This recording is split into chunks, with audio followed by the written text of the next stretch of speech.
English बोलना सिखा दूंगी, पेज को फॉलो कर लो। अबाउट के बारे में, अबाउट मी मेरे बारे में, अबाउट हिम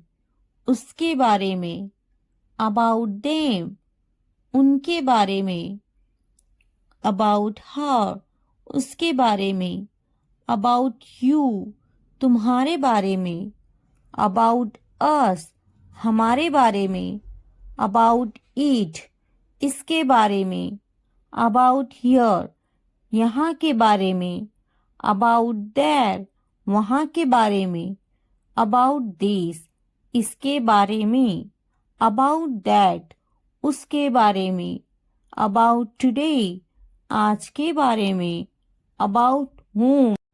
किसके बारे में, अबाउट नाउ अभी के बारे में, अबाउट वेयर कहाँ के बारे में।